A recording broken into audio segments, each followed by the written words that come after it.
¿Qué tal? Muy buenas tardes. Les saluda su servidor y amigo Óscar Altamirano, abogado litigante, desde este espacio de trabajo, tratando de compartir algunas ideas jurídicas con enfoque de derechos humanos que nos puedan ayudar a visualizar con más detenimiento y con mayor comprensión la circunstancia de confinamiento que vivimos y que a su vez nos ayuden a la toma de decisiones. Es un gusto compartir con ustedes estas ideas y que en esta ocasión se van a referir directamente al derecho a la salud, tomando en consideración que este derecho es un derecho humano. Comencemos por señalar un concepto que la Organización Mundial de la Salud ha desarrollado a lo largo de su historia y de su participación en todos los países del mundo, trabajando por la salud de las personas. Este concepto enfatiza en aquellos aspectos positivos que están más allá de la ausencia de enfermedades. La Organización Mundial de la Salud considera que este concepto, es decir, que la salud es un estado de completo bienestar físico, mental y social, y no solamente la ausencia de afecciones o de enfermedades.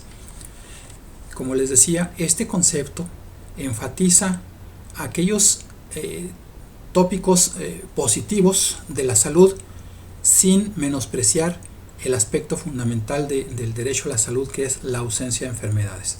Sin embargo, podemos señalar que este concepto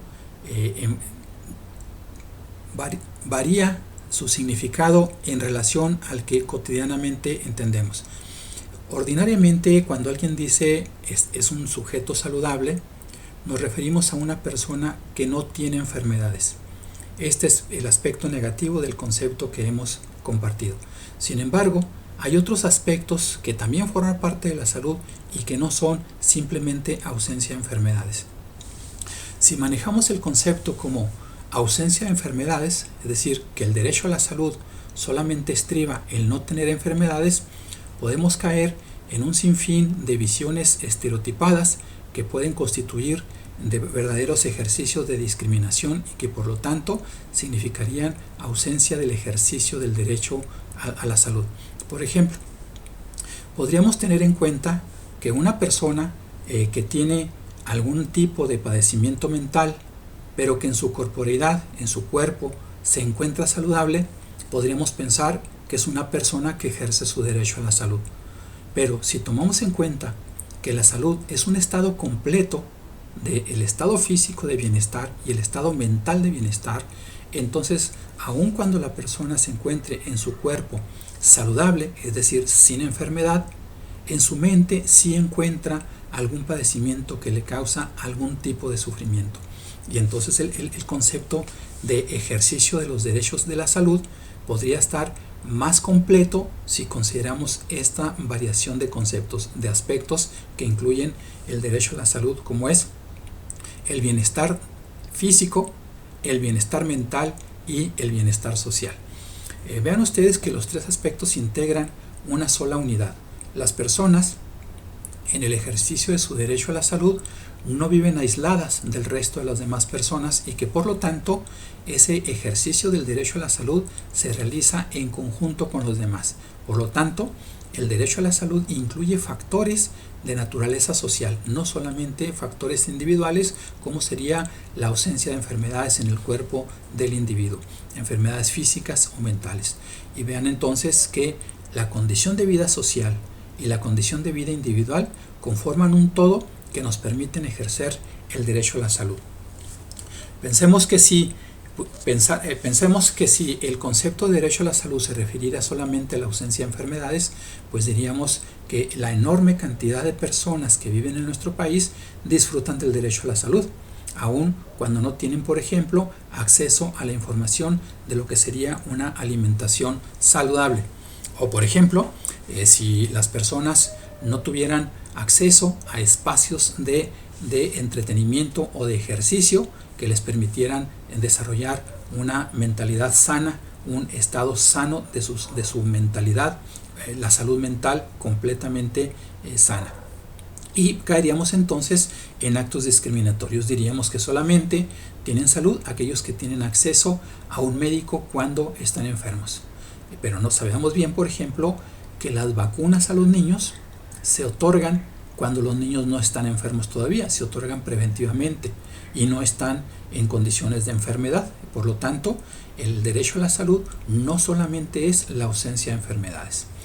Ahora bien, este concepto nos puede ayudar a entender lo que está pasando en nuestra situación actualmente, en esta circunstancia de confinamiento al que nos ha llevado el virus tan famoso denominado COVID-19 o coronavirus, que nos ha obligado a estar metidos en nuestra casa, a cancelar las acciones comerciales o de trabajo que podamos desarrollar en la vida cotidiana, y que entonces a veces nos puede resultar incomprensible lo que las autoridades nos están pidiendo que hagamos o las obligaciones que como ciudadanos tenemos que cumplir. Me parece que si analizamos la perspectiva de los derechos humanos, podremos comprender que el concepto de derechos humanos involucra siempre, invariablemente, a un obligado y a un facultado. En la doctrina jurídica de toda la historia del derecho, siempre se ha comprendido que cuando se participa de un derecho es porque existe un obligado. Y cuando alguien está obligado a algo es porque existe alguien que tiene el derecho de exigirlo. De esta manera podemos pensar, por ejemplo, cuando alguien arrenda una vivienda, podemos decir que el arrendatario, es decir, la persona que va a pagar la renta, tiene el derecho de exigir que le otorguen la casa para utilizarla. Y el arrendador, es decir, el dueño de la vivienda, tiene la obligación de otorgar esa vivienda para su uso en términos del contrato de arrendamiento. Vean, en esta relación se da un obligado y se da un facultado. Y esas relaciones pueden ser intercambiables en el caso de las relaciones comerciales. Pero pensemos esta relación bilateral de derecho y obligación que se da en relación a los derechos humanos. Y pensemos específicamente en el derecho a la salud. ¿Cómo se da esta relación de obligación y de facultad entre las personas? Bueno, pues sabemos en primer término que los derechos humanos están destinados a las personas. Es decir, el tener derecho a la salud tiene como destinatario a los individuos como yo y como usted, que necesitamos de conservar un cuerpo sano y de condiciones ambientales sanas, de una familia sana, de una alimentación sana, y que por lo tanto alguien más está obligado. Es decir, el derecho humano a la salud lo tiene a usted como facultado. Usted es el que tiene el derecho. ¿Quién tiene la obligación? Podemos decir que la obligación se reparte en dos actores. El primero es todas las personas que nos rodean. Significa que el resto de las personas que están junto a mí o que en algún momento me voy a cruzar con ellas tienen la obligación de respetar el derecho a la salud que yo ostento y que estoy ejerciendo cotidianamente. No hay ninguna persona que tenga, digamos, alguna facultad de lastimar el estado de salud que el individuo vive. De la misma forma que yo tengo la obligación de respetar el derecho a la salud de mi prójimo. Ese es el primer aspecto. Todos los demás humanos tienen la obligación de respetar mi derecho a la salud. ¿Quién más? El Estado. En materia de derechos humanos, es doctrina dominante el considerar que el principal obligado en el ejercicio de los derechos humanos es el Estado. El Estado tiene la obligación de respetar, de proteger, de garantizar y de promover el derecho a la salud y todos los demás derechos humanos, porque acordémonos que los derechos humanos son interrelacionados unos con los otros. Pero pensemos en esta parte de la obligación del Estado. Estas obligaciones están marcadas de manera muy clara y muy precisa en nuestra Constitución, de la misma forma que lo están establecidas en los tratados internacionales de derechos humanos y en casi todos ellos, tanto los que se emiten en la Organización de las Naciones Unidas como en los que se emiten en la Organización de Estados Americanos. Pero concentrémonos básicamente en lo que dice la Constitución respecto de las obligaciones que tiene el Estado en el ejercicio de los derechos humanos. Y por eso podemos remitirnos al artículo primero constitucional, específicamente en su tercer párrafo, que nos dice exactamente cuáles son las obligaciones del Estado en el ejercicio de los derechos humanos. Y lo leo en toda su literalidad, este tercer párrafito. Dice así: todas las autoridades, en el ámbito de sus competencias, tienen la obligación de promover, respetar, proteger y garantizar los derechos humanos de conformidad con los principios de universalidad, interdependencia, indivisibilidad y progresividad. En consecuencia, dice el mismo artículo en su párrafo tercero, en consecuencia, el Estado debe prevenir, investigar, sancionar y reparar las violaciones a los derechos humanos en los términos que establezca la ley. Es por demás claro el texto al establecer cuáles son las obligaciones de todas las autoridades en el ámbito de sus facultades respecto de los derechos humanos de los ciudadanos y de cualquier persona.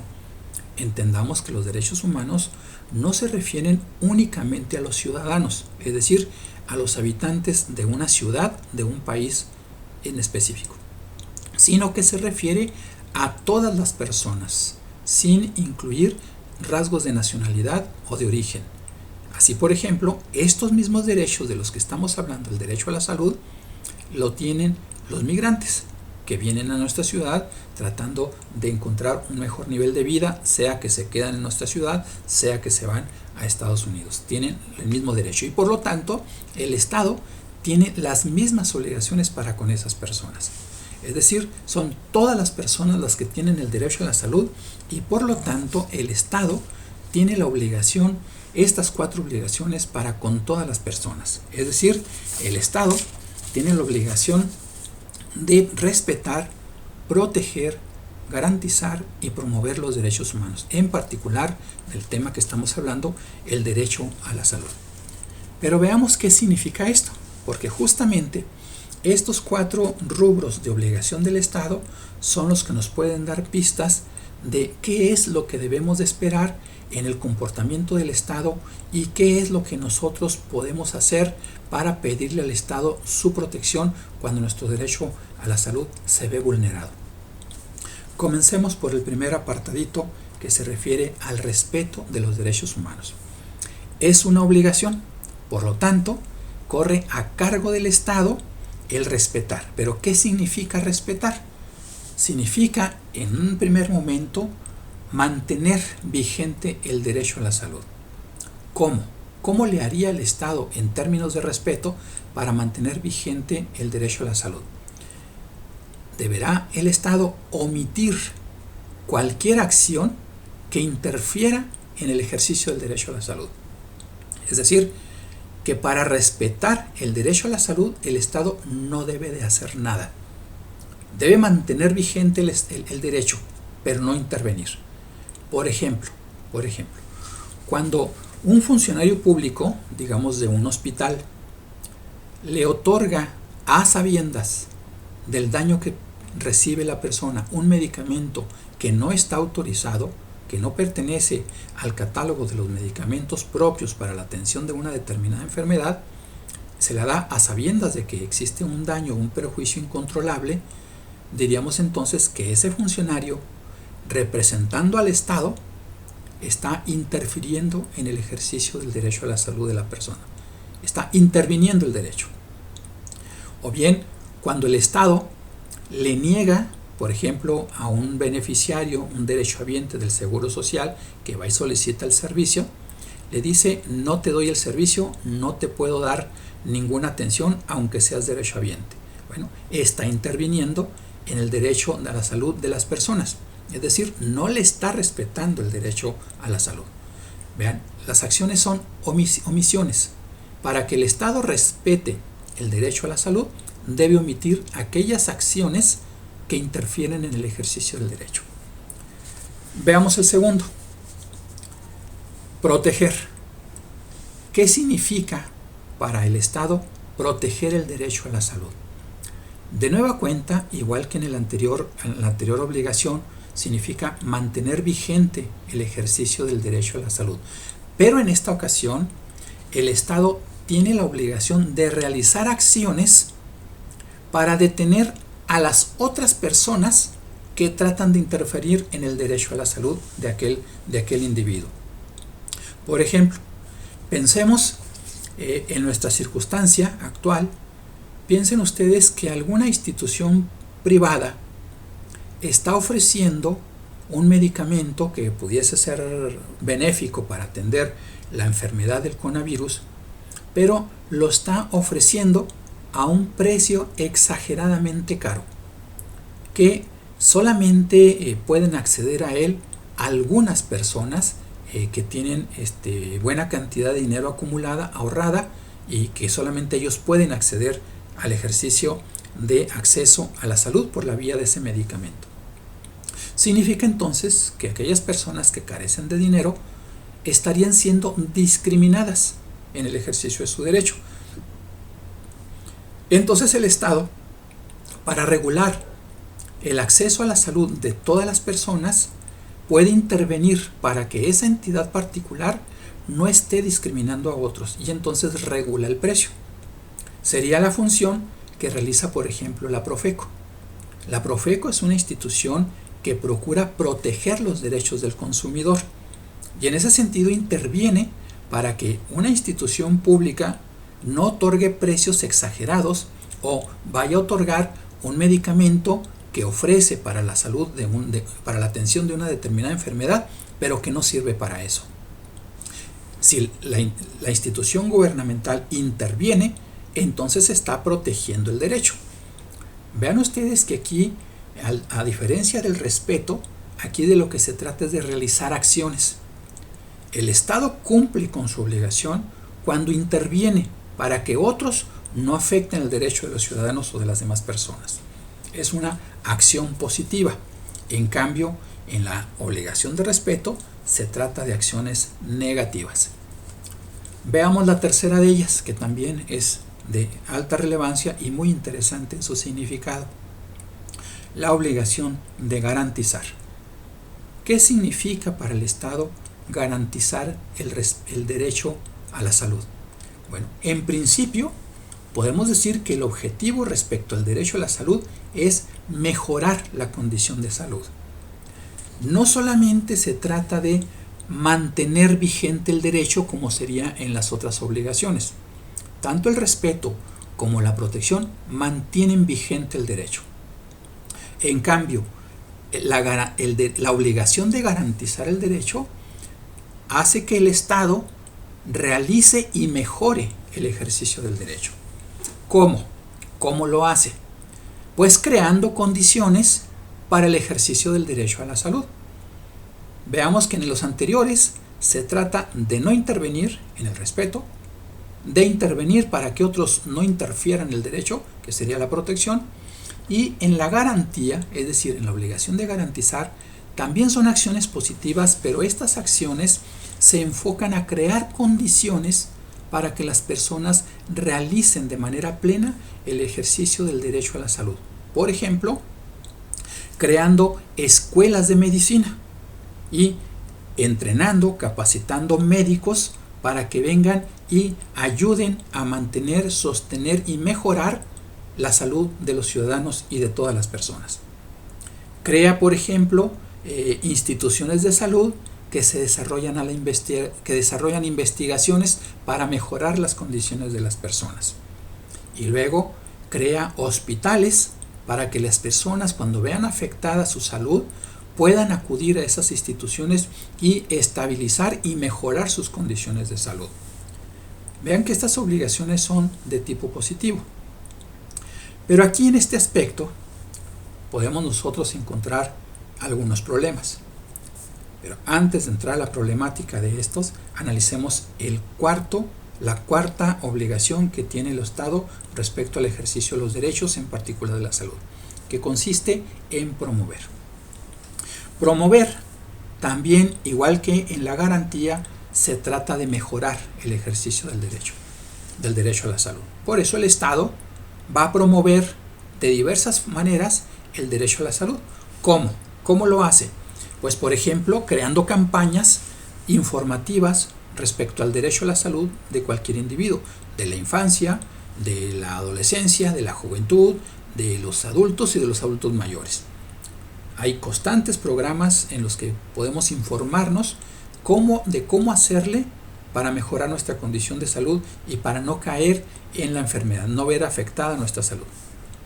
Y entonces aquí las acciones son positivas igual que en las anteriores, son acciones positivas.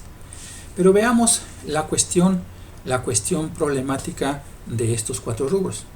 Es decir, veamos y analicemos nuestra situación y podemos encontrar que nuestro derecho a la salud podría no estar siendo plenamente atendido desde las obligaciones del Estado.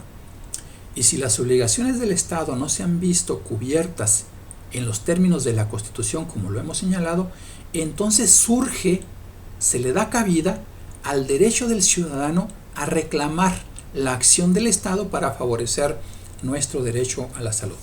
Por ejemplo, no es difícil pensar que si una persona se le ha negado el ejercicio del derecho a la salud porque no le quieren admitir una consulta en el Seguro Social, siendo que es beneficiario y paga sus cuotas obrero y su patrón paga también las cuotas correspondientes, tiene derecho a recibir ese servicio y está afiliado. Pero el Seguro Social no le da el servicio. Bueno, surge con esa acción, se dispara la facultad del ciudadano para reclamar el comportamiento del Estado. Y entonces puede iniciar una acción de corte administrativo, una acción de corte penal o una acción de amparo. El amparo, cuando hay una afectación directa y grave a la salud de los individuos, tiene cabida casi de manera directa, sin recurrir a otros mecanismos previos. Por supuesto que en cada caso habrá que analizar las condiciones para poder establecer la viabilidad de un juicio de amparo en el caso de que una institución negase la atención al servicio, la atención a la salud de la persona que la solicita. Podemos poner otro ejemplo para visualizar lo problemático que implica el cumplimiento de estas 4 obligaciones. Pensemos en la obligación de garantizar, que consiste en crear condiciones. Y efectivamente se han creado condiciones con diversidad de hospitales, de instituciones públicas que favorecen el derecho a la salud de las personas. Tenemos el Hospital de la Mujer, el Hospital de la Infancia, el Hospital General, el Seguro Social, el ISSSTE. Sin embargo, la condición que vivimos actualmente con la pandemia, nos damos cuenta que el Estado es insuficiente en su capacidad instalada, la infraestructura que ha construido para atender este tipo de padecimientos. Y encontramos, por ejemplo, que hay un hospital que en el 2016 se inició su construcción y que se paralizó, se suspendió, sin ninguna razón que justificara la suspensión de esa construcción. Y hoy lo tenemos como un elefante blanco que nadie utiliza y que en las circunstancias que estamos viviendo hoy hubiese sido de altísimo beneficio para atender la contingencia sanitaria que estamos viviendo. Significa entonces que desde el 2016, desde la fecha en que se inició la construcción, con la suspensión de la obra y la no continuidad de la obra, hay responsabilidad del Estado por haber omitido construir ese edificio, es decir, omitió cumplir la obligación de garantizarle a los ciudadanos el derecho a la salud por medio de esas instalaciones médicas. Se trata del Hospital de Especialidades y de Oncología, que se encuentra paralizado. Otro aspecto que podríamos considerar también problemático sería la disponibilidad de medicamentos. Actualmente sabemos que hay problema por la prueba que se hace a los pacientes que pueden presentar síntomas del COVID-19. Bueno, el no tener esas pruebas significa violentar el derecho a la salud por la vía del incumplimiento de la garantía y la protección del derecho a la salud. Y entonces El Estado debe satisfacer esa necesidad y no solamente porque sea un buen gestor del derecho a la salud, sino porque es su obligación. Y es una obligación constitucionalmente establecida. Es decir, no es algo que se ofreció en una campaña política, no es algo que se ofrece por la gran generosidad del gobernante, sino que al él buscar el gobierno o dirigir las acciones sociales, se pone en el estado de obligación de cumplir con la garantía y la protección del derecho a la salud.